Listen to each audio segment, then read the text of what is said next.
Yes, I think we'll start. Welcome to this meeting on the Marie Skłodowska Actions Research and Innovation Staff Exchange Scheme.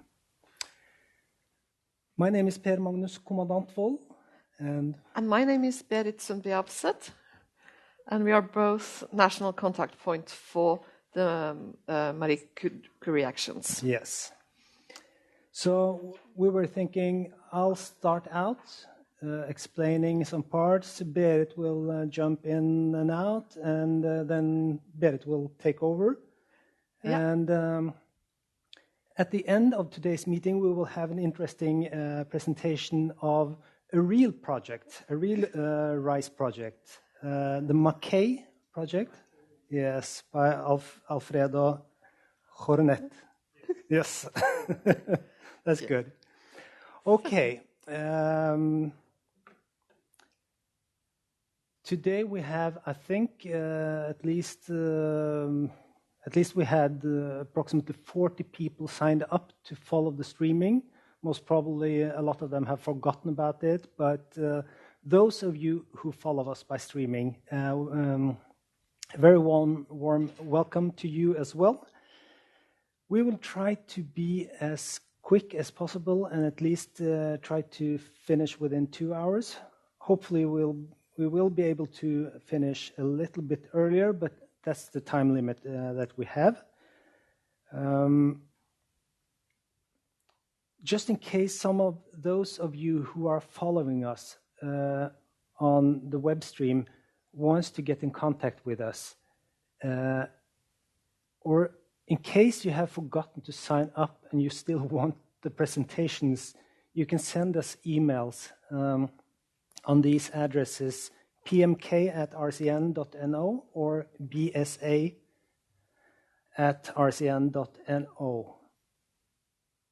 It's also possible that some of you will not follow the stream. You are not in the room, but you will look at the recording, which will be put on YouTube. And the same applies to you. If you have questions for us, please contact us. We are quite eager to help you. And for those of you who are following us from other countries, remember that we have a network of NCPs. We will get back to this at the end of our presentation. A network which constitutes out of NCPs in each country in Europe. Okay. Because we know that some of you are quite new to the Horizont 2020 EU Research and Innovation Framework Program and the Marie Curie Actions, we will start out at the very basic level, and then we'll work ourselves into the matter by giving you an overview of the Marie Curie Actions, and in particular then the Rise scheme. This is not a workshop, but I think with the presentations from Berit and myself and from Alfredo afterwards, you will be able to grasp what is a Rise action, what is a Rise project, and give you an idea if this is something which is viable for you, for your collaborators, for your network, or if you simply want to move on to something else. Okay, let's go on. So, the Horizont 2020 is by far the largest research and innovation program in the world today, with a budget of, well, approximately 73 billion euro in 2014 euros. I think by the end of the framework program, it's going to be closer to 80 billion euro. And now we are a couple of years into the program. We are beginning to see some results. We will show you the results for the 2014, 15, 16, and 17 calls on the Rise scheme. Okay, but back to the Horizon 2020.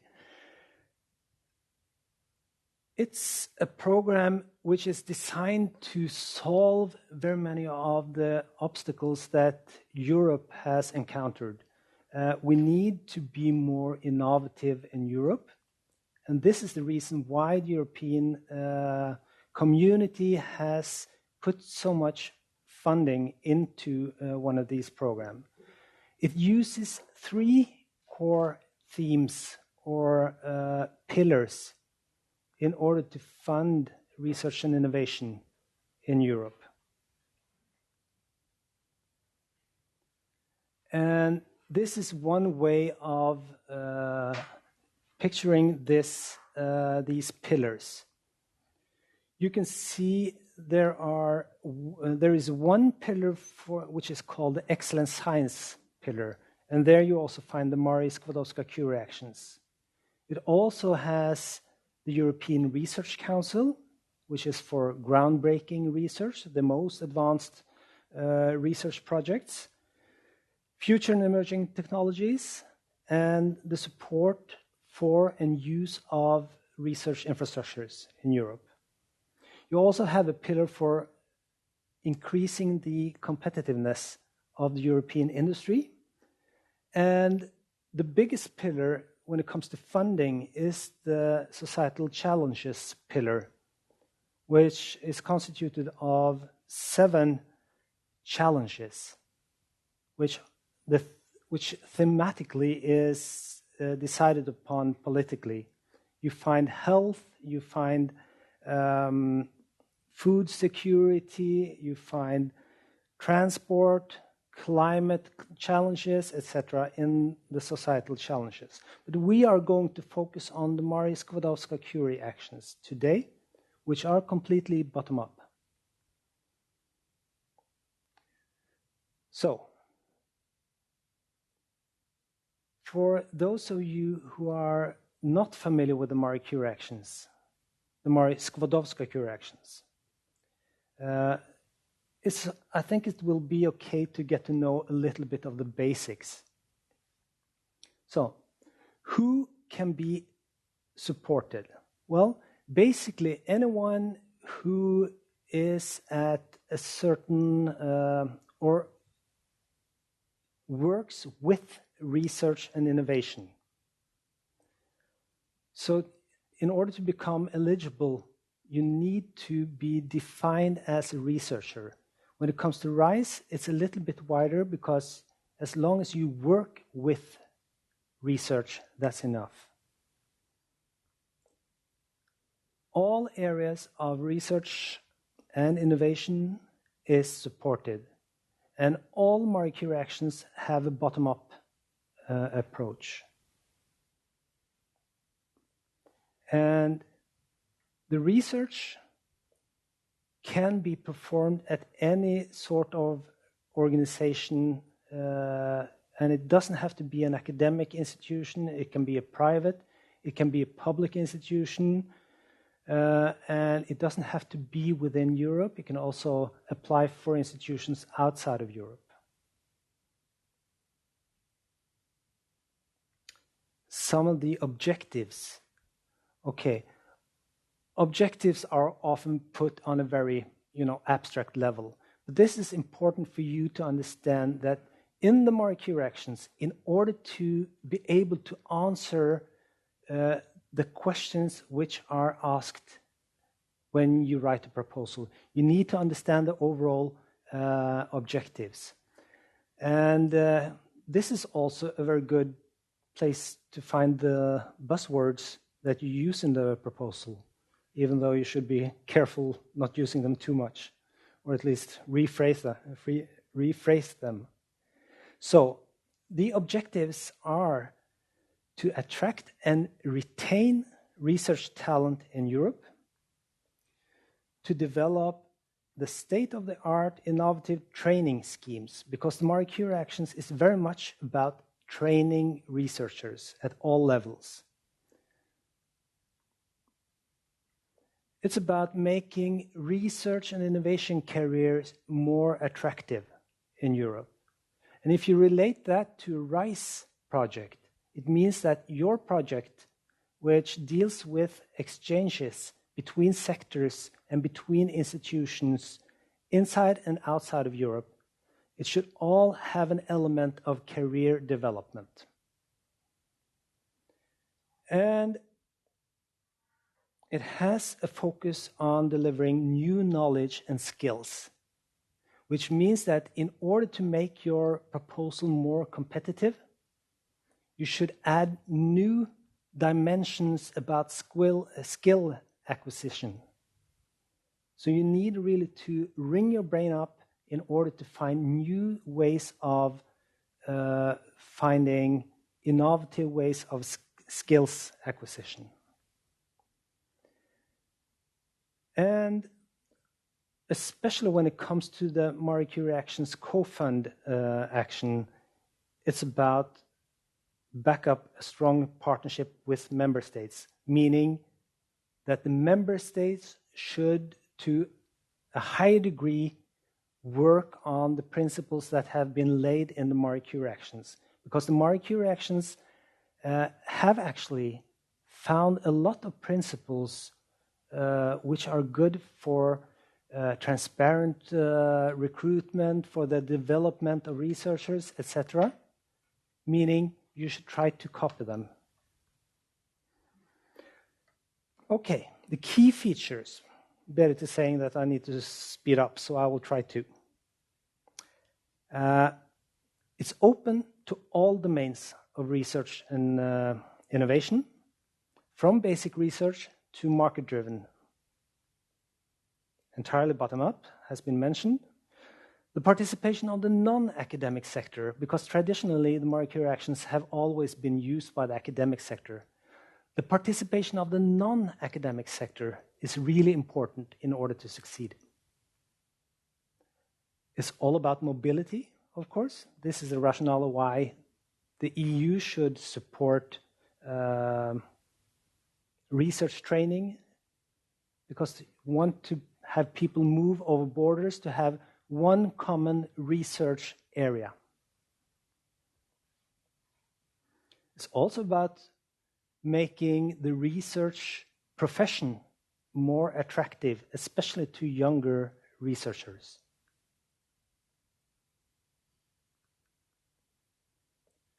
Gender balance is very important, and not just gender equality, but also the gender aspect of your research. So you should pay attention to this in your proposals. And we need to tell the taxpayers that they get their money's worth. So public engagement of researchers is extremely important also in the Marie Curie Actions. And this is what the Marie Skłodowska-Curie Actions look like. There are some more calls, but these are the ones which are interesting to you, I guess. The innovative training networks support PhD training in different strata, either as European training networks or joint doctorates or industrial doctorates. The individual fellowships are very much sought after postdoctoral fellowships. And the co-fund scheme is a scheme directed towards institutions like the Research Council of Norway or universities which have fellowship schemes which can be co-funded with the Marie Curie Actions. But we are going to talk about the RISE scheme. And the RISE scheme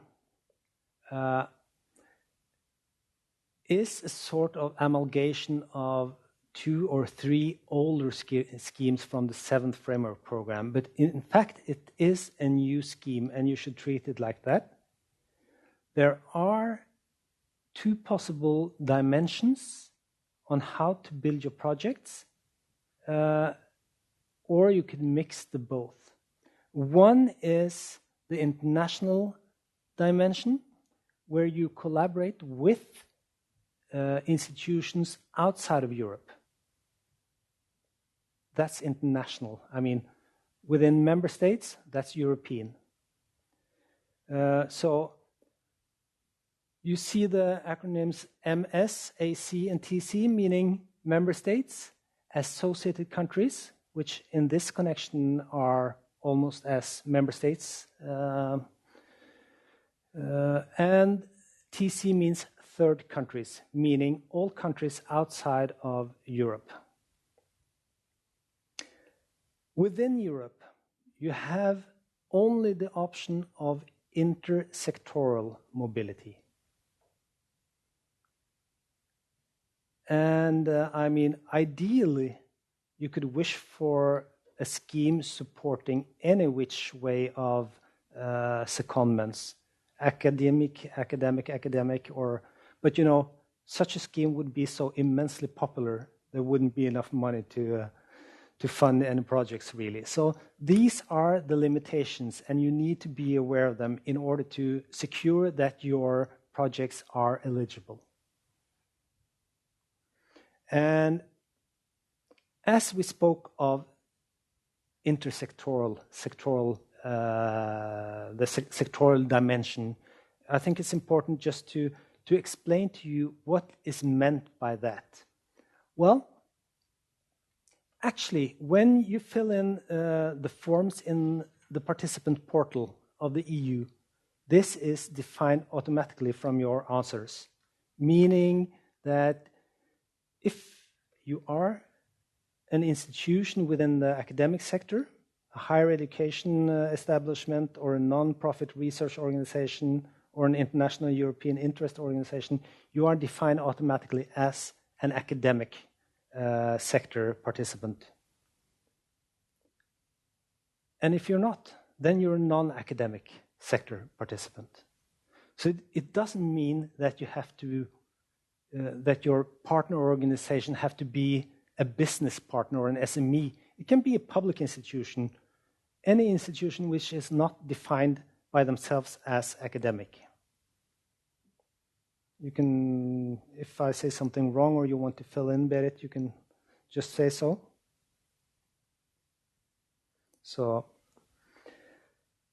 the RISE action is, in short, the exchange of staff with the goal to transfer knowledge between sectors and between institutions and between continents, really.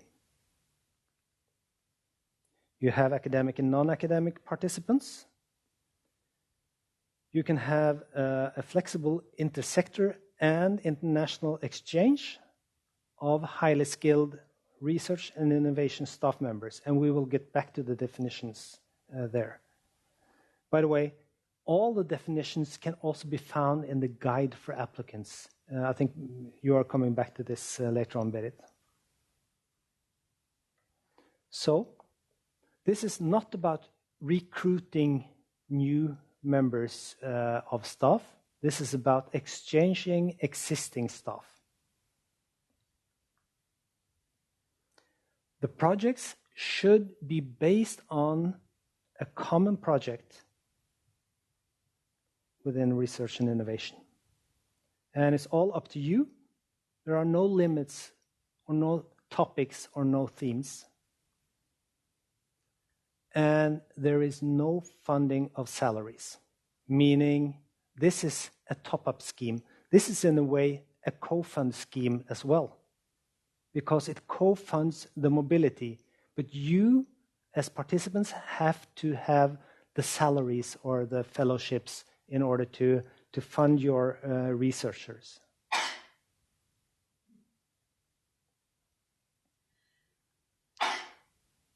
Okay. The main aspects of the project. It almost looks the same as the former one, but the project should be built on joint research and innovation activities, meaning that this is not funding for you to go and do your own thing. you should have a plan which you describe in the proposal, and you should do the things that you are asked or that you have asked for funding to do. And this should be joint understanding in the consortium that this is what we are trying to achieve. So the project is implemented through the secondments. This is basically the only thing that you get, or basically what you get funded for. The secondment of staff. And these staff members can be seconded for a minimum of 1 month and the maximum of 12 months. And these 12 months could be split in different stages during the project period. The maximum size of a RISE project is 540 person months or researcher months, meaning that you could have a funding of up to 2.5 million euro approximately for a project. But there is no minimum size defined, and we will also show you afterwards when it comes to the statistics that the projects vary a lot. So some projects are really small and some are, a few are almost up to the maximum of person months.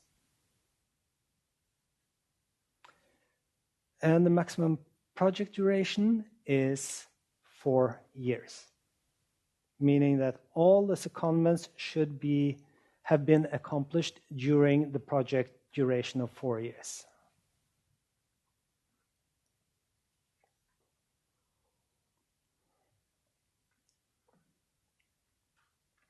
RISE is, in fact, the most international activity there is in Horizon 2020, because all countries can participate. And I think my Spanish colleagues mentioned that, not you, Alfredo, another Spanish colleague in Madrid, mentioned that almost 110 countries have participated. I think that was the number. So it's really an international activity. But you have to be aware that not all countries are eligible for funding. Thank you. The institutions fulfilling the requirements in the rules for participation can participate, which are basically very many. The participants are defined as either beneficiaries, and beneficiaries, they sign the grant agreement and they claim costs. And they are also jointly responsible for the execution of the research program and the secondment program. And they will always be established in a member state or an associated country. An associated country like Norway, Iceland, Switzerland, Israel, Ukraine, yes. So there are a lot of associated countries, which basically, in this connection, acts like member states. So they have full rights when it comes to the participation. But you don't only have beneficiaries, because the RISE scheme also has an international dimension. And those institutions which are not located within the member states or the associated countries, they are called partner organizations. And they do not sign the grant agreement. They cannot claim costs directly from the European Commission, but they can be entitled to get funding. And the funding will go via the beneficiaries in the European countries. These partner organizations must include a letter of commitment in the proposal. And this is really important, because the closer you get to the deadline, the more nervous you will get if you don't have these letters of commitments. And you also have a template in the proposal or in the guide for applicants which should be used. And this is something that you should try to get hold of quite early. So that can be partner organizations in, let's say, the United States or in Canada or in any non-European country. The staff members who can be exchanged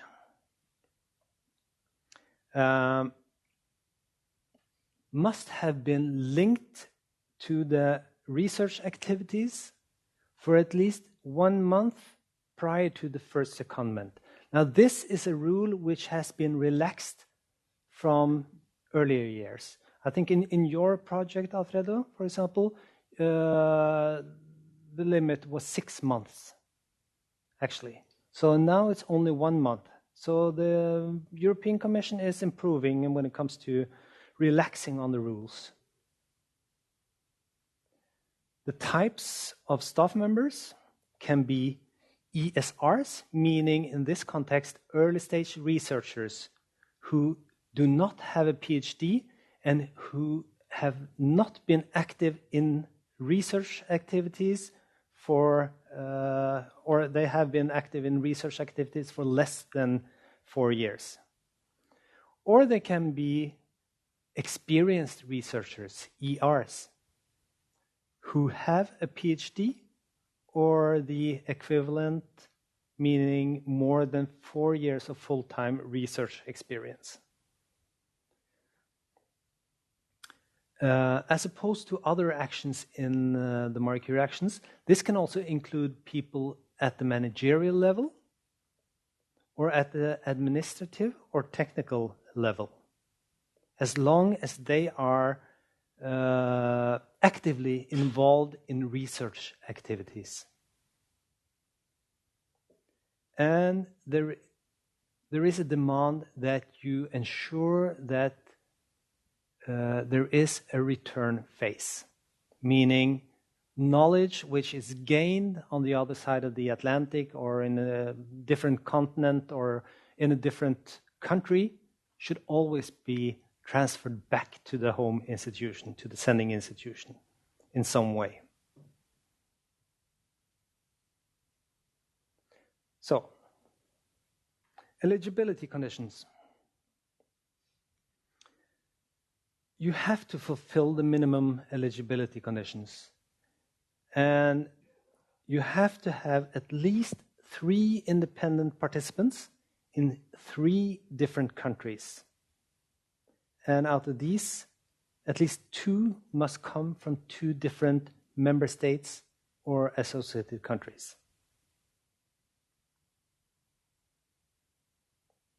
And if all participants in the project are from a member state or an associated country, at least 1 must be from the academic sector and 1 from the non-academic sector.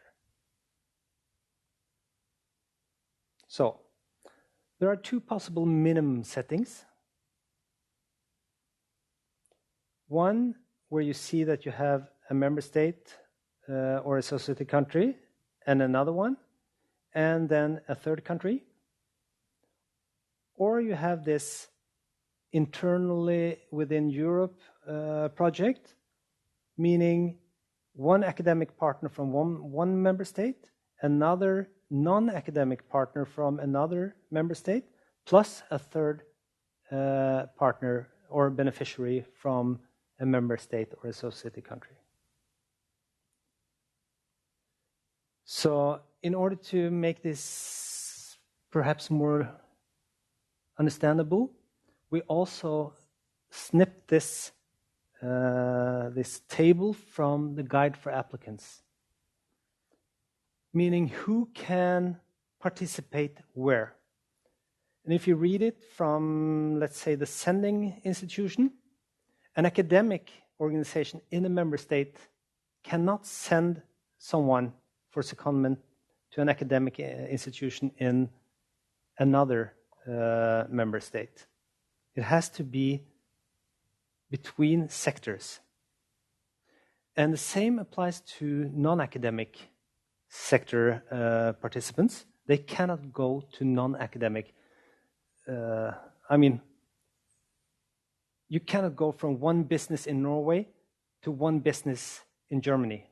It has to be from one university in Norway to a business in Germany, or vice versa. And But if there's an organization in a third country, it doesn't really matter if the organization is academic or non-academic, as long as it's outside Europe. Yes, Berit is absolutely correct. Meaning, third country institutions cannot be funded in order to support exchange between themselves. But if you go from Europe, you can go to any which kind of sector institution, academic or non-academic. So, which countries are eligible for receiving funding? Well, the EU member states plus their overseas territories, the associated countries, as mentioned, and some, well, quite a lot actually, third countries. And you find them all in the annex, General Annex A to the Horizon 2020 work program, which you can find on the call page on the participant portal. But basically, the countries not eligible for funding are those.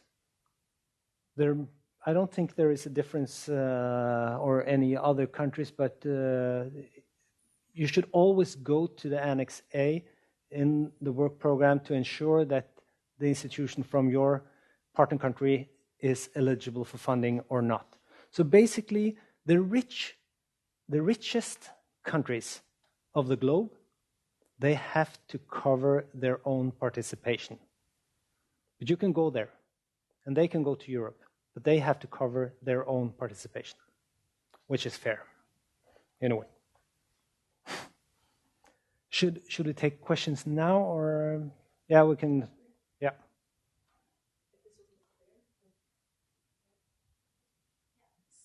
So in these countries, you can go there and you are financed by the EU, but they come here with their own finance. Yes, correct.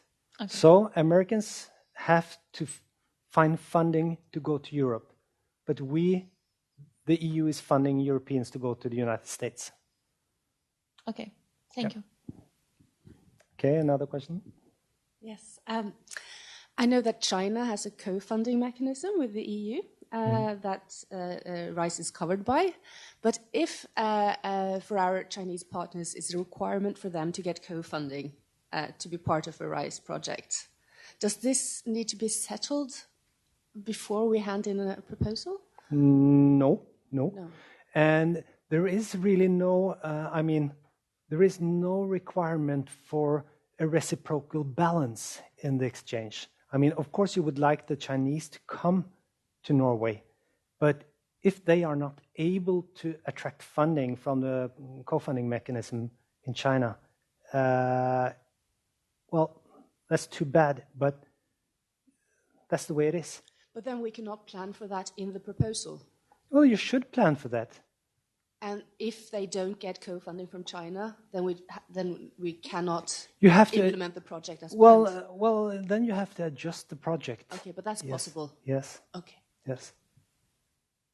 Because also the European Commission and their research executive agency is very much aware that things do not always go as planned.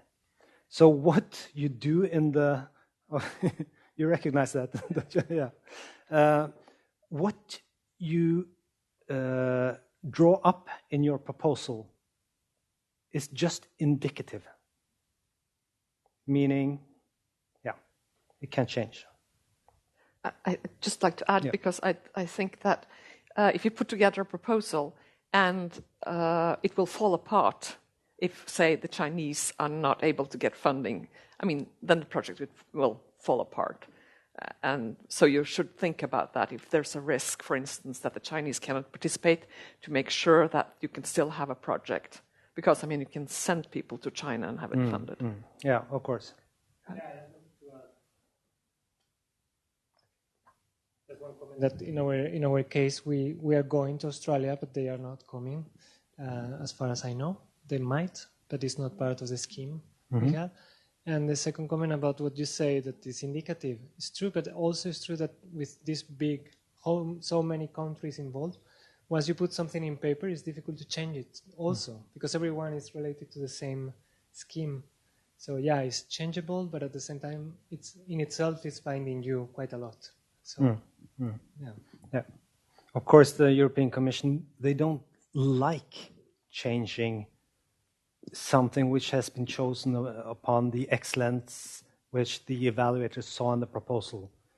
But sometimes it's possible, but of course, if all the Chinese, if this is almost a reciprocal project and all the Chinese have to stay home, then you don't really have a project. And of course, there is a possibility for those countries mentioned, these high-cost countries, to participate. But this has, I think it has only been used once or twice.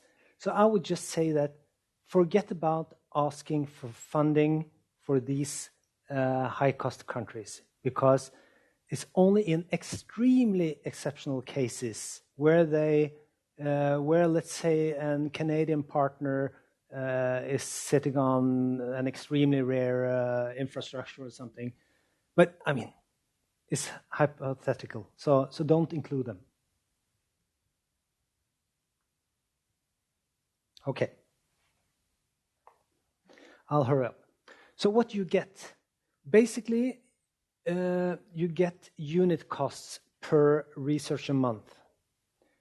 2,100, it has been raised by €100, funding per person month for the travel and the subsistence, the mobility costs of the researcher or innovation staff. But the project will receive institutional unit costs in order to cover the research training and networking costs and the management and the indirect costs. And as opposed to the rest of the Marie Curie actions, no correction coefficients per country apply.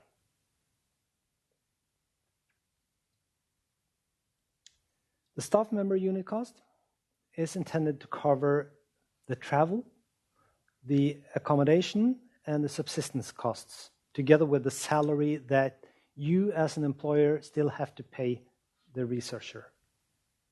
This is to cover the costs that come on top by being mobile. You can pay, or the consortia and the beneficiaries in the consortia can pay it directly to the staff member. But I think the most common thing, at least in Norway, is that this is paid as part of the travel, what do you say, reiseregning? Yeah, the travel reimbursement. Because otherwise you might have to pay taxes on this secondment allowance, which is not good.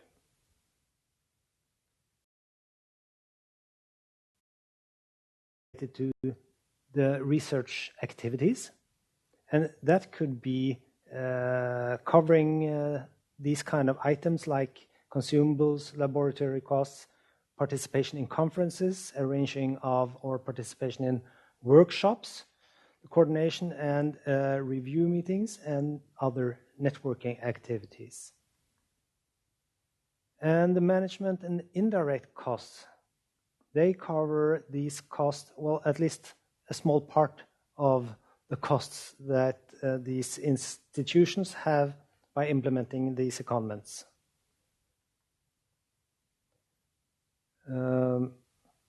As mentioned, it's very important to agree upon the distribution of the funding. And you should also be aware that this should be reflected in the consortium agreement and in the partnership agreement which you are asked to conduct with the third country partners.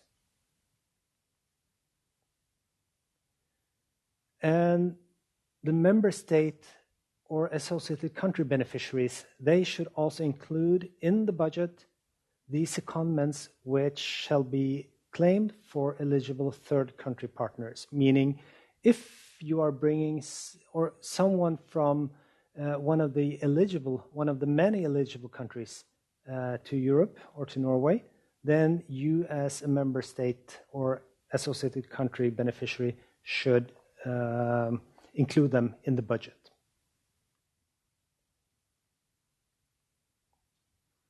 There are a lot of details. I'm sorry about this. It's kind of hard to make this sexy, but this is the way it is. The sexy part is when you get the funding. These secondments per person can be split in several ways, in several stays, but they cannot be less than for 1 month in total, 30 days, and it cannot be more than 12 months for the whole duration of the project. There is no minimum size. We will get back to this in the statistics. But you have to be aware that too small can be too small. I mean, size matters when it comes to having impact. So it should not be larger a project than will give the maximum impact, but not too small in order to have at least some impact on the results of the project. Yeah. So I'll leave the floor to Berit to talk about statistics. Yeah, we'd just like to sort of illustrate what is the size of different projects, just so you can know. Excuse me. I'm sorry. Because this is the results from the deadline last year. And on the x-axis shows the budget, the total budget of the various projects that got funded. And you can see that, well, there were like 2 projects who got funded, who asked for more or less the maximum amount. That would be 540 person months. But you also have 2 projects on the bottom end which asked for very little money. I didn't sort of calculate how much it corresponds to. But you can see on the top there that the typical project is not really very big. It's not at the maximum. So I think it just comes back to what Per Magnus says. But I mean, it depends on how many partners you have, how many secondments are reasonable. And we didn't include that, but I mean, it's not all projects who are lasting for the maximum of 4 years. So it's really a question of designing a project that really gives you the results, that it's reasonable and will be a good project. And this shows how many secondments and where they were coming from and going to. So about 8,000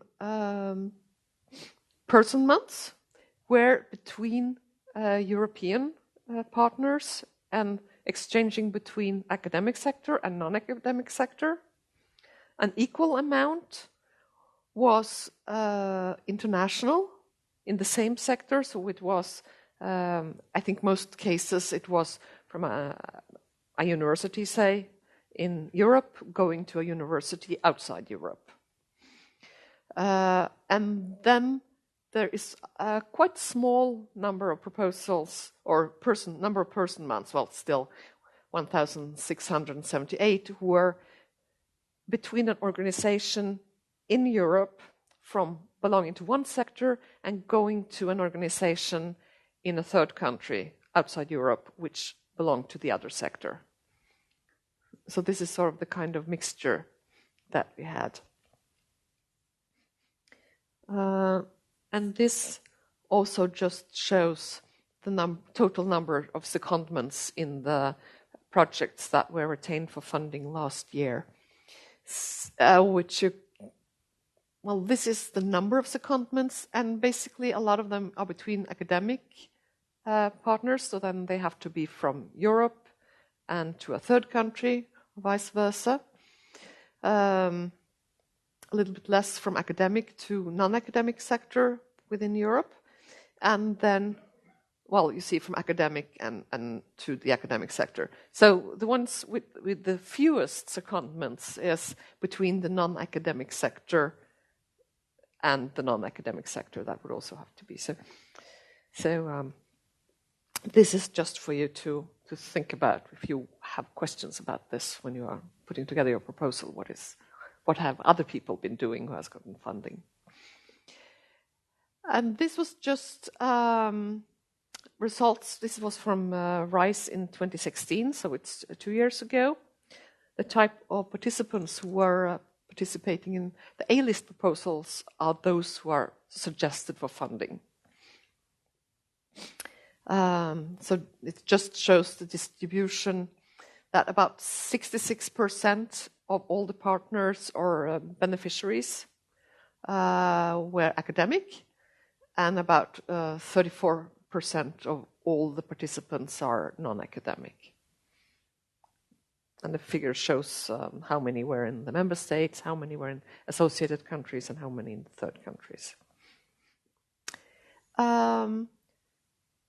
We also included some results for the RISE scheme in the 4 previous years. This is results, actually it's both for Norway and for the rest or the total score. So it's the success rate is quite high. 1 out of 4 proposals are being funded. So it's the chance of having funding is quite high compared to very many other schemes. So that's a nice thing. In Norway, we had an increasing number of participations. And we had last year and in 2016, there were 8 projects that were proposed for funding, which had a Norwegian partner or a Norwegian participation. And so the success rate for Norwegian or proposals with Norwegian participation is actually a little bit higher than the average success rate. So that's good news, we think. But Norwegian participants are not asking for very much funding, so I think I hope they are benefiting from all the other exchanges which are happening. We also included some examples of projects from the RISE 2014 call. This is some slides that the Commission prepared a couple of years ago, and we have just included them if you wanted to look at later how these schemes could be put together. But I'm not going to go through it. I will just, you can look at it afterwards when you get the funding, but it sort of shows exchanges and countries involved and so on. So, okay. Then a few words about the evaluation process and the award criteria. As in all the Marie Curie actions, there are 8 panels. Chemistry, social sciences and humanities, economic sciences, information science and engineering, environment and geosciences, life sciences, mathematics and physics. And you choose which panel your proposal is going to evaluate it when you choose the descriptors. It's quite several pages of this described in the guide for applicants. And you should choose, it might be obvious that which panel you should choose, but also there are several levels of these descriptors, and they are helping the European Commission to select the evaluators who are evaluating your proposal. So you should really take care in choosing the right descriptors.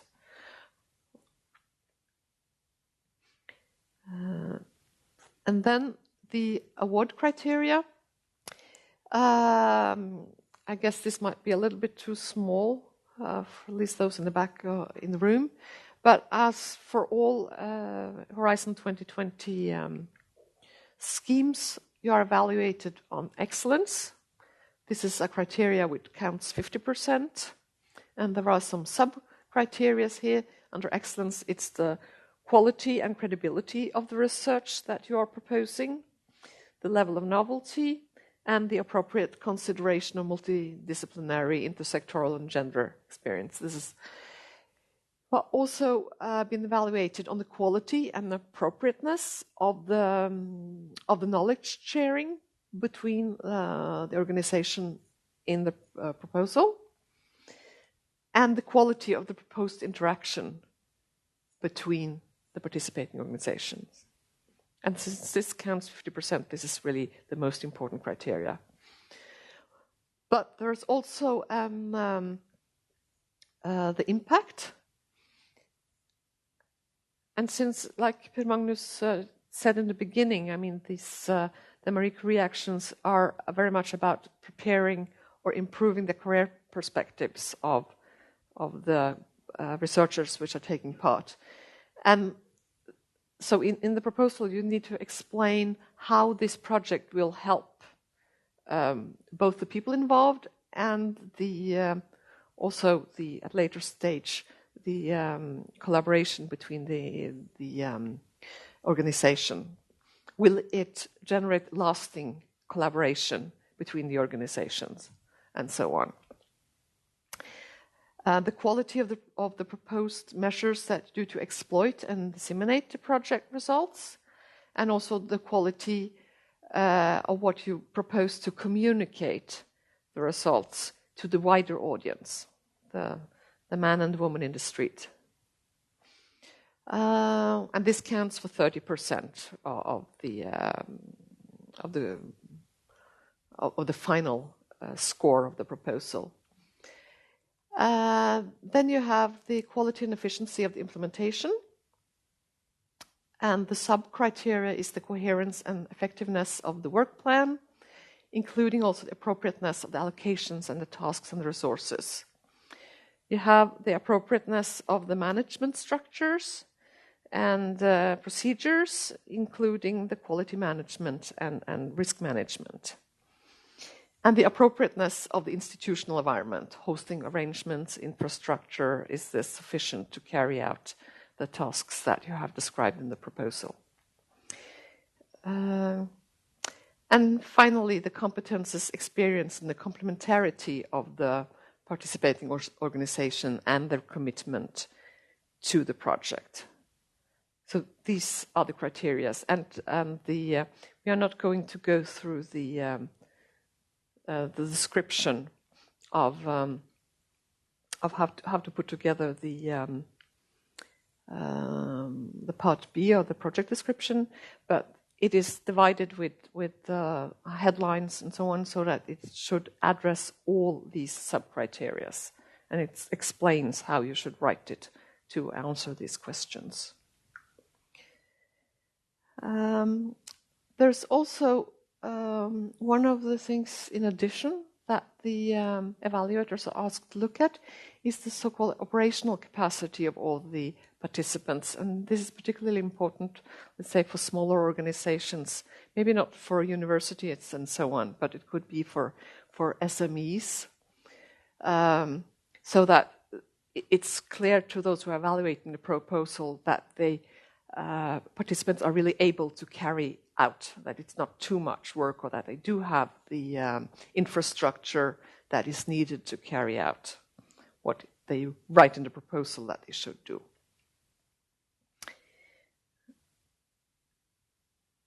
Yeah, and we just have a few things about how to submit the RISE call. I mean, the deadline is the 21st of March, so it's a little bit less than 2 months. The budget is 80 million euros. I think that's a little bit higher than it has been. No, it's the same as it has been before. And the results of the evaluation, very often it has been approximately 4 months, but I think this year they said that it's going to probably have results in June. So it will be closer to 3 months, quite fast, after the call deadline. And then the grant agreements should be signed maximum 8 months after the call deadline. So this means that you could sort of plan on starting your projects if you're successful in late autumn, or maybe you need some more time to prepare and so on. So should be in 2019, but this sort of sets the time scale. Okay, so how do you do to sort of find all the documents that you need? You need to go to the participant portal of the Horizon 2020 and register. You find login and register on the top there. And this is the link, which is coming up at the bottom. When you open the participant portal, if you select funding opportunities, and then you select Horizon 2020, you select Marie Skłodowska-Curie actions, and this will guide you finally to get up. So it looks at this page, and then you click on the Excellent Science Marie Skłodowska-Curie actions, the Rise call 2018. And there you will get up this page, and if you select the first red circle there on More, the topic conditions and documents, you'll be able to find a lot of documents under there with information on how to find help. And recently, this year, they included a new facility here for partner search. So you can find organizations, or organizations can register and say that they are interested in participating in the RISE call, and you can see if you can find potential partners there. At the moment, it seems like there are 5 organizations who have listed themselves there, but it could be interesting.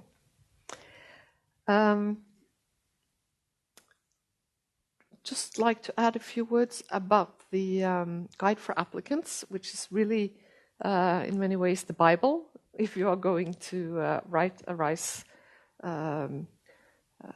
proposal. I mean, we have tried to cover the basic part of this, but there are a lot of details, and if you are new to RISE, well, there are a lot of details, and you might want to or have to read it several times and go back and look at it.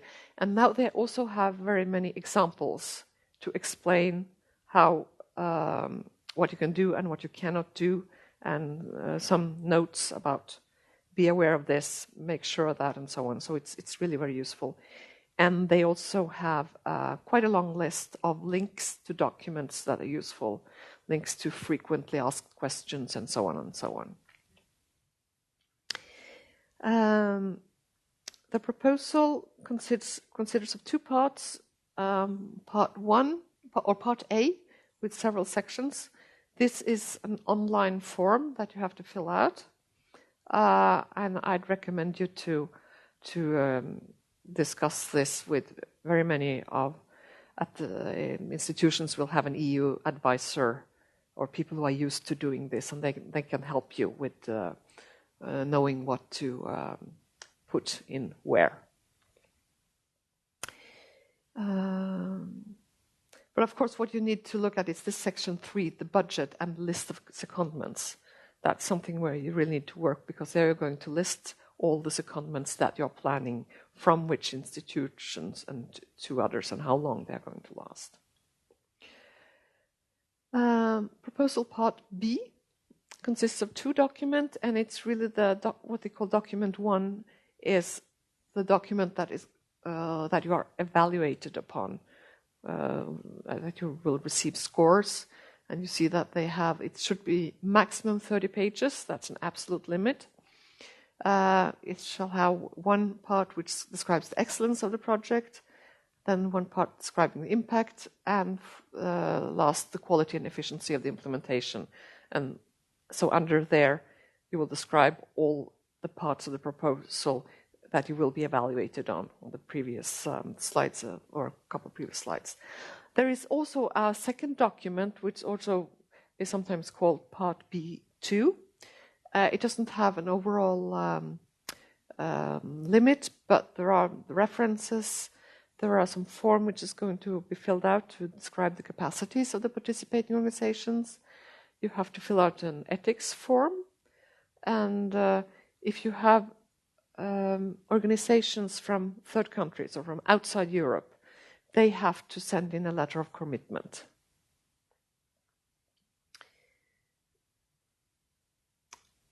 Okay, so we added, well, we have a list of what we think are some of the relevant resources that you might need. At the Research Council, we have a web page. There's also a list of all from the participant portals, all the calls for Horizont 2020. The Marie Curie Actions web page, Euraccess, Net for Mobility. This is a web page which is maintained by all the national contact points for the Marie Curie Actions, and it has a lot of additional useful documents. And list of previously funded projects. You can search for RISE projects there.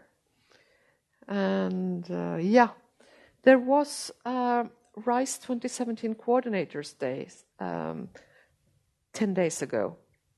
And all the, this was a meeting for the coordinators who was selected last year. And they have a lot of documents and presentations there which are more for the detail of the implementation of the projects. And that could also be useful to look at before you are putting together your proposal. And it's very nice because before they didn't put this on the web, but they have done that now, so that's really very nice. Yeah, we are here to help. In Norway, we can give you guidance and advice. We can help you. We have some capacity to provide assessment of the project outlines. We can, to some degree, help you to write grant proposals. And we can, both we and we also have some legal and financial NCPs who can guide you. You will find a link here to where you can find all the NCPs for the Horizon 2020 calls. We have about 35 colleagues who are helping with other parts of the framework program. And we'd like to remind you that most of you at Norwegian institutions, at least the big universities and the research institutes, will have local EU advisors who have a lot of experience that you can get a lot of help from. And since we know that we have some people who are listening in and who are not following us from Norway, there is a link here to where you can find NCPs from all over the world. And the Marie Curie Actions are not only having NCPs in Europe, but also in some of the third countries. In fact, in a lot of third countries. Yeah. And you can find these national contact points on the addresses for the participant portal or on the Net for Mobility website. Yeah. And it can be useful also for people in third countries to speak to their national contact points, also to be aware of if there are any matching funds, etc., etc. So I would recommend that. Yeah.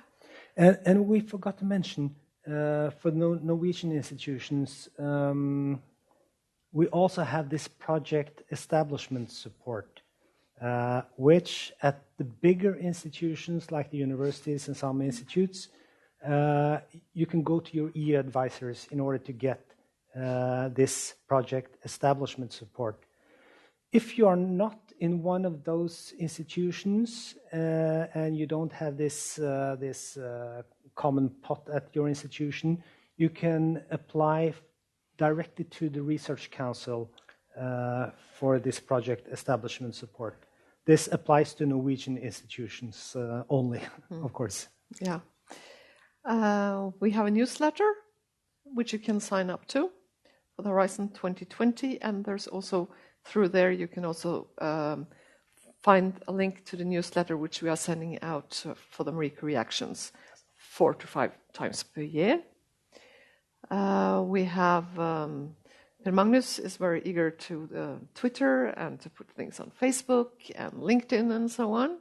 So that's also a possibility to find more information. Yeah, well, I mean, you can find nowadays, I mean, the world of communication is changing. And what is great is that the European Commission, for example, who used to be very silent just 10 years ago, they are quite open, and the project officers at the Research Executive Agency and in the Commission, they are tweeting a lot of useful information because they see the benefits of expanding their knowledge to you and people like us. So using social media is something that I would recommend. And you can also follow us, by all means. Yep. Yeah. And just before we stop, I would just like to remind you of the fact we were discussing with Alfredo here, because being a mobile researcher isn't something which is only easy, especially if you have to drag your family all over the globe. Then you should be aware that there is a network called the Euraccess Network, which is supported by the European Commission or the European Union, and they have bridgehead organizations all over Europe, and also certain bridgeheads in the Asian countries, in North America, etc., etc. So this is where you should go if you are planning to be a mobile researcher in order to find information. Perhaps you will not get all your problems solved, but it's a very nice starting point.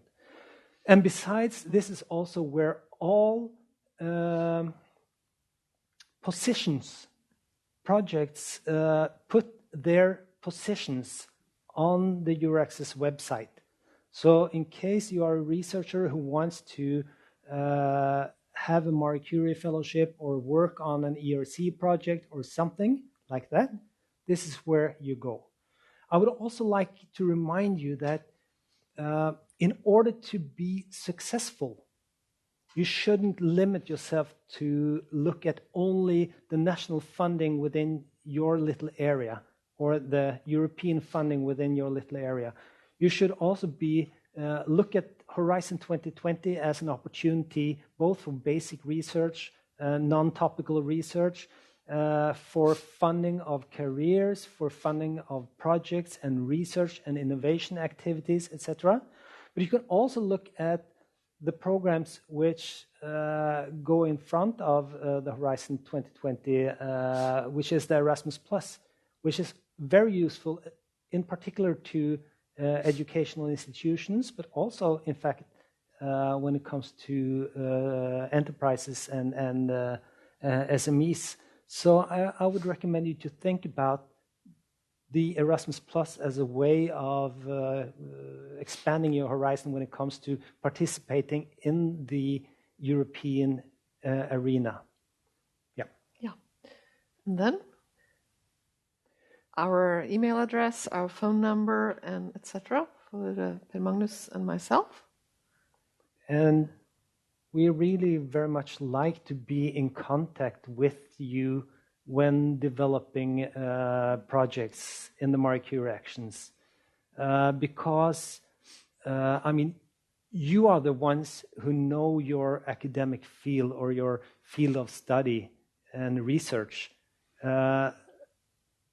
We speak EU in a way, so we want to collaborate with you because we are measured on your success, which means that we should all work together. So please feel free to contact us.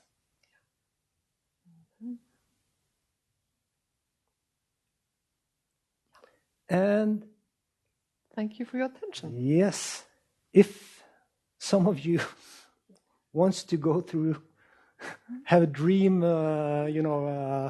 repetition of this meeting, you can look at because sometimes you remember, oh, didn't she or he say something? And you can go back on the YouTube channel of the Research Council in Norway.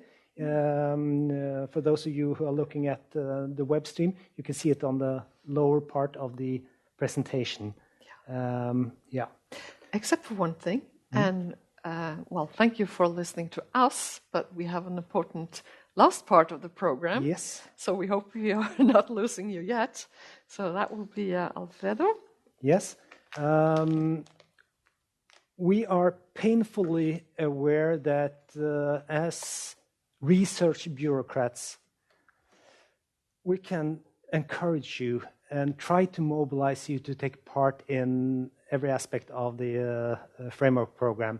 But nothing is as convincing as listening to someone who dared to take the jump. Alfredo Hornet is a researcher at the Department of Education at the University of Oslo. And the Department of Education takes part in a RISE project called Maki or Mackay. I'm never sure how to pronounce. No, okay. Maki, I think that we speak to each other like Maki. Maki, yeah. Maki. And the University of Oslo does not take part here as the coordinator, but as participant, meaning that you will try to give a grasp of what it's like taking part in the RISE project from the participant side. Yes, and I will be also able to speak a little bit about how the proposal was put together, because we were involved in the process. When you put something together that involves so much collaboration, you really need to engage everybody to some extent. You cannot put them into bringing the big ideas, but they need to tell you how they are willing to travel, where, and at which points, and to have a general scheme. So Maki stands for Maker Spaces in the Early Years, and Maker Spaces is the key to the innovation that we found out as a fruitful arena to follow. So what I will present you today is going to be about first describing how we put the project together, what the idea was, what type of innovation ideas we tapped into, and these 4 key areas that I have identified you have to think about when you put together the application. And then I will share some experiences I've been collecting. For this meeting, I was talking with the coordinators in Sheffield and in the UK, and our own administration, my colleagues, myself. I'm going to travel next month. So the first thing that you have to think about when putting this type of application is to define what your innovation is going to be and what's your area. You were saying that you are experts on EU, and we have to be experts on which is our area. So in our case, this is Maker Spaces, and I'm not sure if you will be familiar, but I'm going to introduce you very quickly.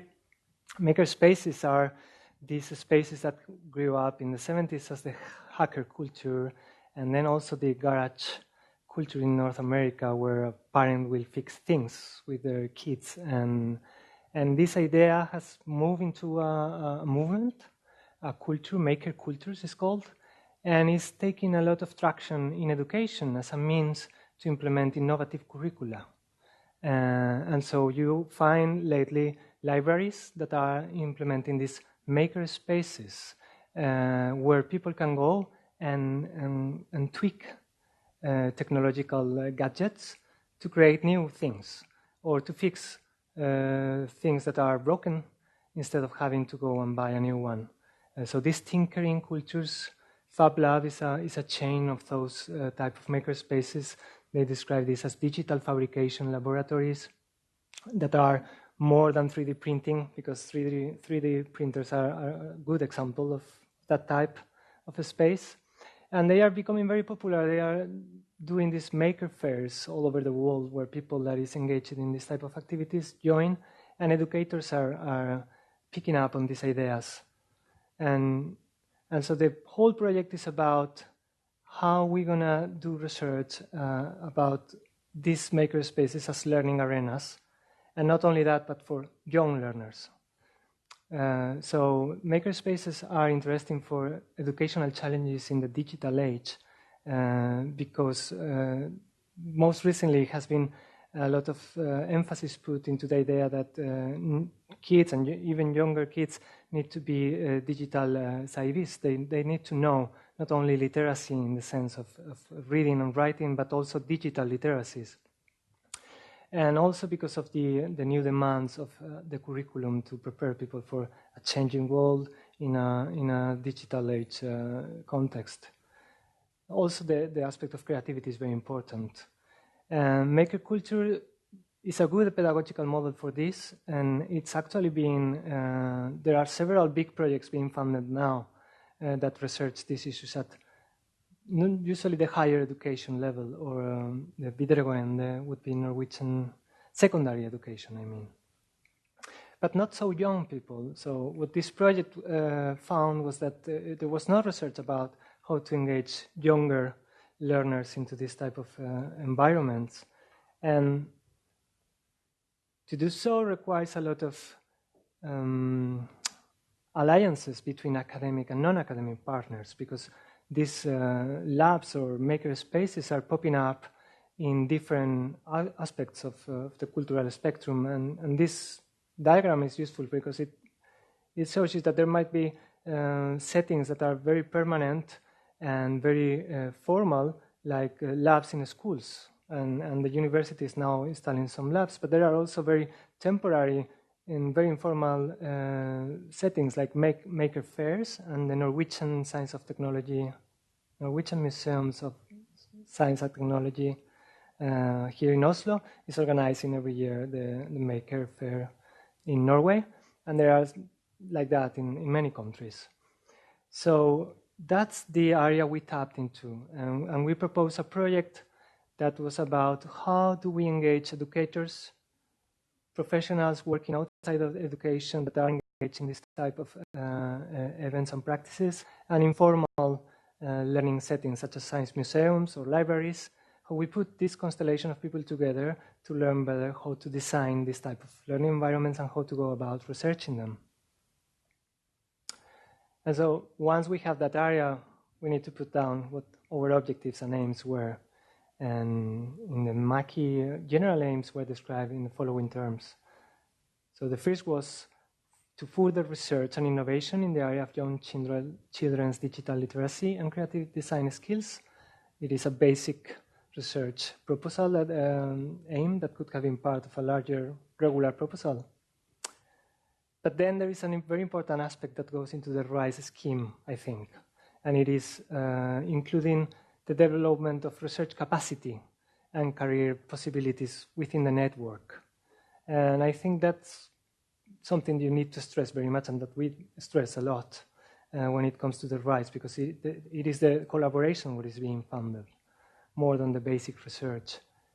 And then as a third aim related to that, to develop a network of researchers that will have that competence, not only within their own environments, but to be able to engage in new constellations of collaboration, both within and across countries. Because as I say, to really move this field, you need to engage libraries, with the schools, with the Oslo Kommune, and that's how we are working. So we also, I had a fourth one, sorry. Yes, to develop recommendations for policy making. At the end of the day, we would like to be able to develop recommendations on how we will go into designing this type of spaces and pedagogies, and how research around it could be built. These objectives or general aims can be translated into more specific objectives, and what we've done already is to conduct a comprehensive review, because being an innovation field means that there is not everything has been written about this.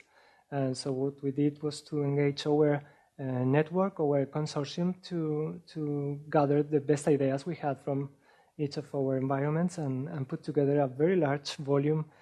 Each of us took up a chapter in the volume, and we focus on an area. And we have now developed a book that is a comprehensive review. That's one of the outcomes of the project. We are running projects in each of the countries that are researching the basic research questions. This research is not being funded by this project, but it is part of what you have to start with.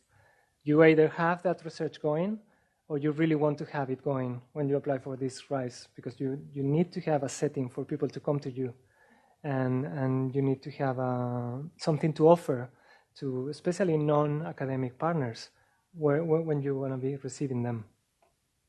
So we also are working to develop a conceptual framework for analyzing and cooperating in these matters, which means putting down into paper and getting into agreement to some principles of what is valuable for this type of work and collaboration, both when it comes to how to analyze learning in these environments, what are relevant dimensions of these arrangements we need to consider when we put together such a setup, and also in terms of how we coordinate, collaborate, engage with informal learning actors outside academia or educational settings, how we in academia go into the educational settings themselves and engage practitioners as part of our projects. And then, of course, a training program. This is probably what is most related to Rise. And it involves that part of the project is developing materials that will be useful for us and for everyone in the project to get better at what we are doing. And so part of these training programs are being developed in terms of presentations such as this that come out of the different secondments. So every time I know that researchers, when we go to secondments, we are expected to give presentations, and we usually coordinate with the people there. And at the end of that, the result is going to be something larger than what you brought, because you have been coordinating with others. And all these are materials that we are collecting together and establishing a shared database. Another important part of establishing the project proposal is to define very clearly what your partnership is going to be and why that's valuable and a good idea. And the secondments that go into it, because it's kind of like the unit of analysis in this project is secondments. Everything is counted in secondments. And that's what you get funding for. So the partnership we went for is 7 countries in the Europe area, which would be like a member. I don't remember exactly the nomenclature you use, but member states: Denmark, Finland, Germany, Iceland, Norway, Romania, and the UK. And then we have 5 TC, I think you were calling them: Australia, Canada, Colombia, South Africa, and USA. We in Oslo are not collaborating with all of them, so we had. In the process of writing the proposal, we already had some preferences and alliances with some of the countries, so that we are collaborating a lot with Australia and with the UK. I'm going to Iceland for a couple of months soon, but I won't have any contact with people from Colombia, for example. I'm sure they are having contact with someone else. So it is a very interesting set of opportunities for many different profiles, and the coordinator really has a work there to overlook and oversee who goes where and why, and make a good case for that. And then the type of expertise that is included is some of them are academics, researchers, but others are makerspaces staff, people that is working in this type of labs already before the project began. Then early years practitioners might be teachers that are enrolled from kindergartens to be part of the project, which we are doing here in Oslo, for example. They are not getting salaries or anything from the academic partners, or the kindergarten is not a partner, but they may be recruited as you have a number of categories of who can be a member of the project. So there are different ways. museum educators and librarians. This is an example of the type of institutions associated. Most of them are universities and or labs. But this is the Norwegian Science Museum. I'm going in Iceland. I will be going to Innovent Education, which is an informal learning independent institution that run like innovative after-school programs. Among them, these maker spaces activities.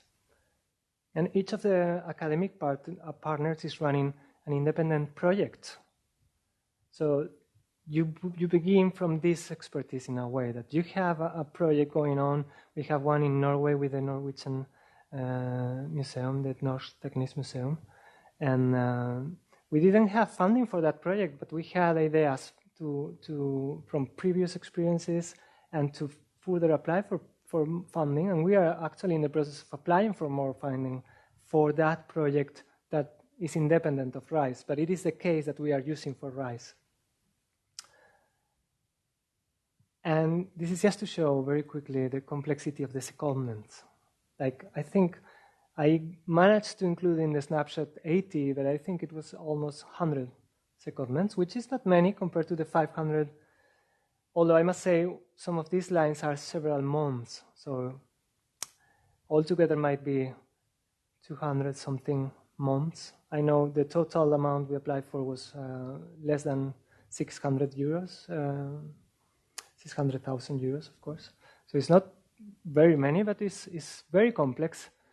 And as they have already saying, non-academic partners go into academic partners, or academic partners go into outside of Europe academic partners members. And the point of non-academic partners coming to academic partners will be to learn methodologies and conceptual frameworks to go about analyzing and scientifically orienting to their work, while for us, academics, it will be more of getting to understand what the field we are researching is about by including the expertise from the non-academic partners, which I think is very, very fruitful and promising approach. And finally, the focus to have a good proposal. It was important also that you show that there is a kind of a administration to when, who goes where, and why. So there was we divided the process in 4 phases, more or less roughly. They are not that rough as I put them here, but I simplify things. So the first phase was capacity building, starting to have a shared agenda and set of skills. The second phase is theoretical framework and data collection, to begin to have a shared framework of understanding what the topics are and what the methods should be, and the data collection. Then is data analysis, and then is dissemination. This is very artificial. Everything is much more mixed. But in each phase, you will have good arguments for saying, well, these people is going to come here at this point and not at this other point, because having the non-academic partners join only at the end, for example, in analysis and dissemination, wouldn't make sense. Or it would not be as strong as if you say that you begin engaging them from capacity building phases. The project of organization, to give you an overview, I always think it's very useful to think the work packages very early. How you arc for anything in the project has to do how you have a constellation of work packages and who takes care of what. And I screen out the distribution of the packages in this project. There was one for management that always has to be there. And it looks small, but I would say in this case they do most of the work because they coordinate all of the secondments. We, from Oslo, just have to say, I want to go here and there, and then get into agreement with our hosts, write some plans. We have to have a training plan for each of us, where you put what you would like to learn and how you're going to get it. But they have to make sure that you send them the hours you've been traveling, not the hours, but the secondments months, the papers. The paperwork is for them. We just send it and get paid later on. And as you say, what we are doing is using the regular travel scheme from our faculty. So within our department, we just deal, as researchers, I only deal with my department as usual. I travel, I send my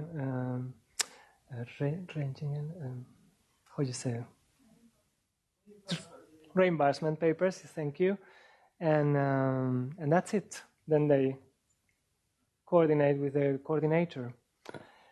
But then there is the research aspect, a training, and a dissemination. So it is very related to that phase division that we had before. And so one work package is dedicated to make sure the literature review was in place, the theoretical framework is going to be in place, and that the data collection and analysis is going to be consistent, coherent across the studies to have a larger framework and a larger frame of, if there will be comparative studies, for example, that's possible. Then the training work package is very much connected to the workshops and seminars. There are a number of workshops included to grant that we will exchange information, that we will learn from each other. So that's very important in the description. We have had already 2, and we are going to have the 3rd in June, which means 1 every 6 months so far. Then we have online training modules. We have a website that you will see now where we share information. Everything that is being generated in the project is shared there. And I am going to prepare myself before I go to Reykjavik to see what others that have been there before have been doing. And then when I'm there, they're going to take me over what they do. And when someone comes to us, we're going to do that as well. So that all goes into the training part. And dissemination. There's the website that takes some money and work to put together. But also the symposiums organized to stimulate among us to join and go together to conferences outside what we organize within the project. Yes, I think that's very important to have a good plan to be convincing proposal. And then there is the follow-up that will grant there is sustainability to this network that is built up. So that's very important too, that you show that you will go beyond the project. Scheme. This is a website. It is fairly standard, but I wanted to make a special emphasis on the blog part, where every time someone goes somewhere, we'll have as a commitment to have an entry in the blog. And so this is a kind of a growing library for us and from anyone to go and visit. And I think that was also very important to communicate in the proposal, that you are thinking of all these ideas ahead to make the best of your project. And so to finish, I wanted to share some of the experiences we've had so far that I think I was interviewing some people in the project and that myself think are more salient. And the first one is the idea that this is a propeller to build capacity to an area that you are already interested, but that you haven't explored as far as you wanted yet. But I wouldn't say you should start from zero here, because this is not a research project. And so for us here, we were a bit weak into this area, and we are using lots of resources from our own to put together a solid base for others to come to learn from us, for example, because we were not as far as we probably should have been. And we are happy that that has happened, because that has fueled movement into this area of research, but it also has meant to put time and money and effort that doesn't come from this project. You have to mobilize, and so your department has to be committed to this area beforehand. And for others who had already some expertise and money invested in this, it's been great, because then they are further expanding on this area. It was a very natural step from a cost action, so that made it a bit cheaper in a way, because the network, a cost action is also a collaboration action. Probably you can say much better than me what it is, but it is more flexible and more easy to get funding to. It's a lower scheme or lesser money, perhaps. I know the partners here, they had some of them already been in touch through a coast action. So that was a natural step to move from already knowing each other into a larger scheme. It is very well suited for interdisciplinary, intersector endeavors like this one with the maker spaces, wicked problems that you cannot solve from one side of the river, let's say. So you cannot do this only from a pedagogy department because you need to engage others from outside, and different actors have different interests, and that's a perfect type of project you want to bring into Rise. We also agree that it is an excellent opportunity to strengthen and expand your research network collaboration. That's an obvious one, but it is something that we keep being happy about. That I'm now, for example, engaging someone that I met through this project for applying from another different call, from another different funding source, for a different idea that is connected to this, but it's not exactly this. And that opportunity has come just through this type of exchanges we made, in particular with the review that we had to coordinate with others. And the co-author publications, like the review I'm mentioning, is many of the chapters have turned into research papers already, and we are planning to have a shared book that will include a chapter by each of the partners, and white papers for policy making.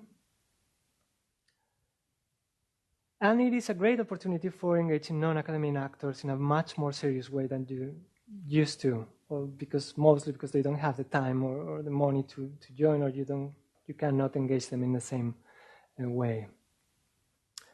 This is a good way to finance PhD candidates who have limited funds for research stage 2. So you might have a project already going on, and that's happened to us, that we wanted to have X number of months per person, but then this person couldn't really fulfill the commitments, and we say, well, we have 2 months here who might use them. And we found PhD students that were very eager and that actually have benefited a lot from going to another country.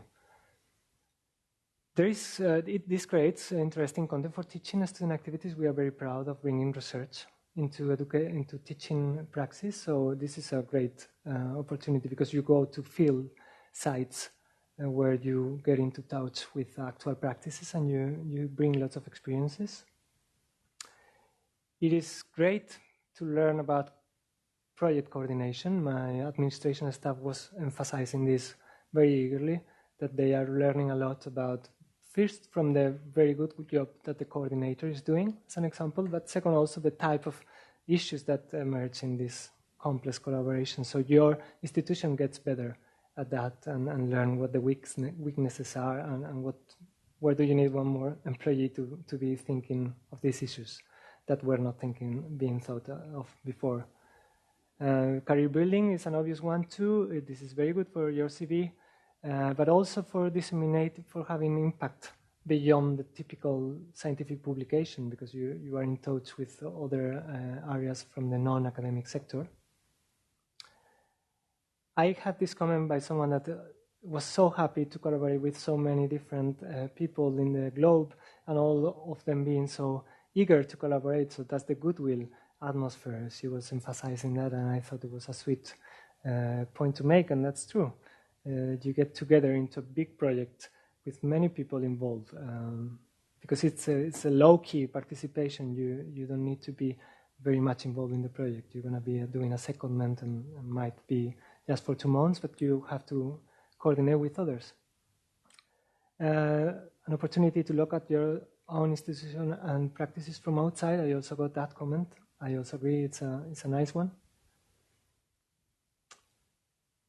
I have got this feedback from the coordinator that the Rise office is really helpful, that they couldn't make it without them, and that they are really supporting them, so feel safe. You won't be let alone. And they also noticed that it is a large network and it is a very complex work, and that you as an academic couldn't do it.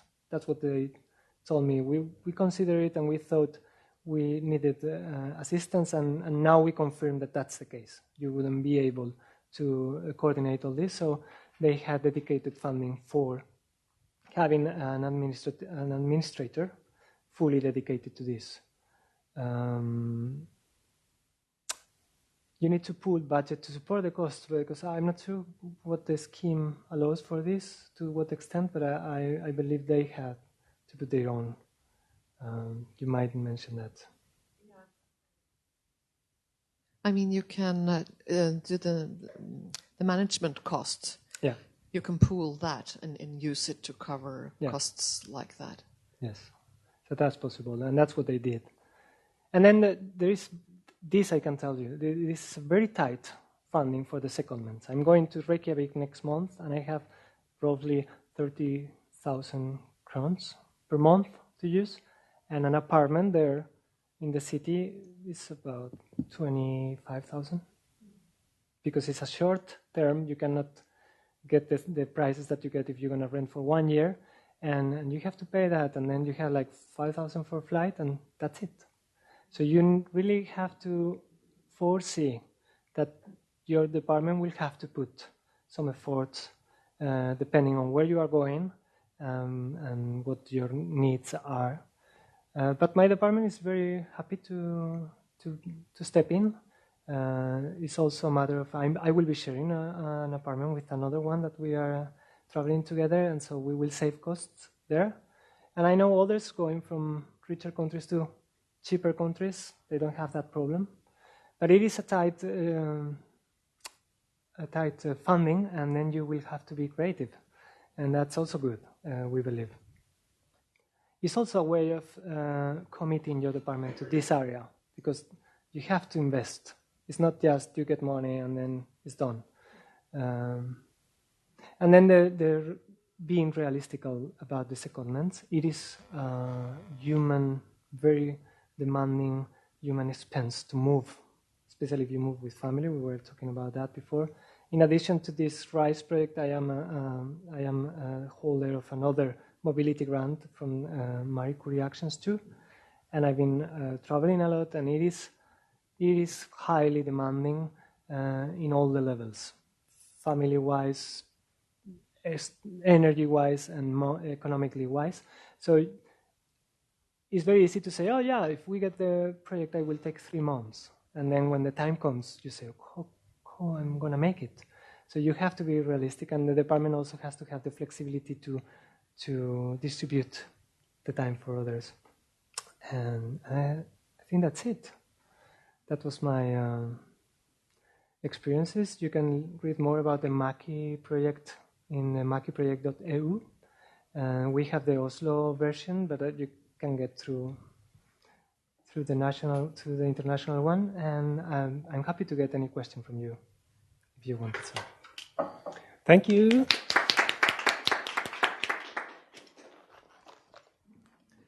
Thank you very much, Alfredo. Time for questions? Yes, we can have some questions. I just wanted to give you just a little record, and this is a glass ice beer, so you never forget you went to the Research Council. Thank you. And to hang on your door, it says, sorry, I'm focusing on my Marie Skłodowska-Curie Actions research. Yes. Or you can tell about your... I'll tell you what the Marie Skłodowska-Curie Actions are about. Yeah, you just discovered, I could tell you. Yeah.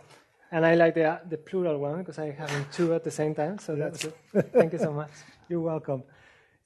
Are there any questions? Yes. I thought that you had a very precise description of the funding that you had and to support the work and also the tasks. But this is not funded. This is your co-funding, I guess. So how important is to, and this is also for you, is to really specify and be precise about this in the proposal, because it's really not going to be taken in consideration, I guess, in terms of attributing the funding. Well, my experience in any project is always to show that you foresee all the risks around and all the expenses that are beyond your scheme. So I think I think they had in their application, they did show more of the funding than what they applied for, and then they specify what they applied for in terms of these 3 categories, right? Which is the secondment, plus the administration part, plus the research support. But please. Yes, I mean, when you apply for funding which is restricted, you need to make it plausible that the project is going to go through. And the European Commission actually says themselves that this is a sort of co-funding, meaning that those of you who endeavor to try on this naturally must be aware of the fact that this is viable. And of course, the most secure way of doing that is to tell the evaluators how you intend to make this plausible. Either with the fact that the institution themselves is going to go in there, that you are going to redistribute funding, or any which way that makes it plausible that this will be possible to manage. Because the evaluators are also quite aware that this is not very much money per secondment. I think an important part was to show that the labs are in place, that the activities are going on, that there are projects already going on, and that the exchanges is going to be the focus of the funding, and that everything else is more or less on place. Just in addition to this, it's quite different from a cost action. You said it's a natural development from a cost action, but the cost, it's not really co-funding. It's Yeah. I just meant that it was natural in the sense of having collaborated around an idea led to the idea of moving into another type of scheme. Yeah. And I think that point is quite important, because in order to convince the evaluators that this project is going to be successful, you need to show them not just that you will have a legacy afterwards, but in order to prove that the implementation part is actually believable, you can show that, let's say that you have already a network, you have participated with some of the other participants in the network. It makes it more credible, really. Thank you very much for a very good and useful presentation. I was wondering if you could say a little bit about the contents of the secondments, or what type of activities that the seconded personnel engage in. I myself, I'm going next month, and I am starting to write down these ideas. And there is a lot of time I will be using in writing things. So that's for sure 1 month you cannot expect, or I didn't expect to be collaborating all the time. But there are, and this is important because you are supposed to go to a non-academic partner, but the nice thing in our project is that all non-academic partner locations are also locations where academic partners are. So I will have this set of visits to the universities there. That's the first one, where we will exchange knowledge, ideas, seminars. And then I will also be visiting all the labs and non-academic partners there. And probably we will arrange a couple of shared meetings where we get together, actually. And the good thing is that they are already collaborating, so it's not that you put them together for this occasion. So they are doing their everyday business, and I come, so they make the time. So mostly meetings, seminar time, and most likely they will want to use this as a teaching opportunity for the department. So probably I might have a lecture for them, and then I hope to bring into my analysis work and writing work some of the non-academic partners with me, because that's part of the most innovative part, like getting them to be researchers and getting ourselves to be out of the researcher closet. So that's mostly it, interpersonal exchanges, and then you have time for writing, for focusing on the research-based research part of the project, which is also why this project exists. And this will also, of course, depend on your academic field. I mean, you're in educational sciences. Within engineering, it will be perhaps a little bit different. Yeah. But I mean, the main thing is that there will be a transfer of knowledge from the non-academic to the academic and vice versa. And I would say you cannot expect to be the whole month doing that all the time. No. I mean, it's pretty unlikely. So it is also, I think every one of us is taking it as a time for deepening into whatever you are doing that connects to this project. It's going to be difficult also to do other things because you want to have every 2 days a meeting with someone for that. So, yeah. Okay. So it's, it's a little bit a complicated scheme in a way, and financially not extremely attractive, but still, but it's possible to go there because it's not like a success rate of 5 or 10%. No. So I think this is an opportunity for those of you who want to build networks and transfer knowledge and participate in something which eventually perhaps could also lead to further collaborations later on. Yeah. Now we are in Horizon 2020. In 2020 or 2021, there will be another framework program. Being able to show, as Alfredo said, that you have participated in a large consortium like this will look very good on your CV. So I mean, I think it's a good opportunity. And the area was chosen because it's a growing area. I mean, when we are done with this, we will be the experts internationally. There will be very little competence against us when it comes to applying for more ideas, funding related to this area, because we will be many. Perhaps we will be competing among us, but this consortium will be very strong in that sense. And my department is very happy to have Satset put the invested into this. Yeah. With these wise words, I would just like to end there. They will be the experts on a global scale. So thank you very much. Thanks to you. So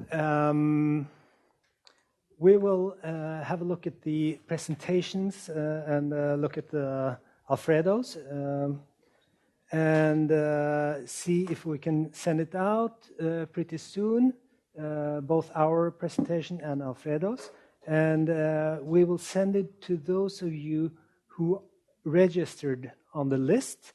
I have received not so many questions per email, but a couple of requests for the presentations. So to those of you who have been here today in this room, thank you very much. To those of you who have been following us on the webcast, thank you very much. We will be sending the information or the presentations, tomorrow, I guess. And please feel free to ask us questions whenever they appear, because we know that eventually some questions appear. Okay, thank you very much.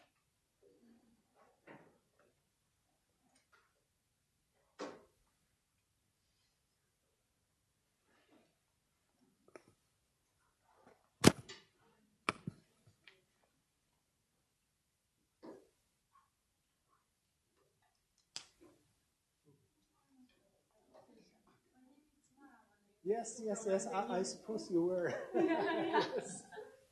So we were in contact. Yes. So we are thinking on applying for 2 or 3, right? Mm-hmm. Yes, because I'm working with 3 different group of researchers. Oh. So I'm the project developer in particular. So I'm working with 3 different researchers.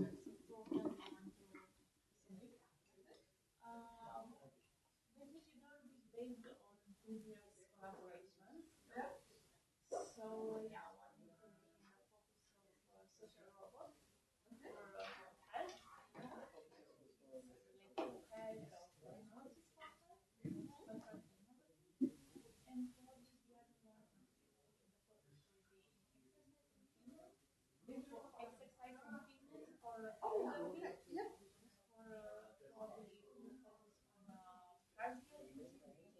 cardio. So, my question would be if I have any questions, or if I need a review of the proposal, can I come to that to you? Because we are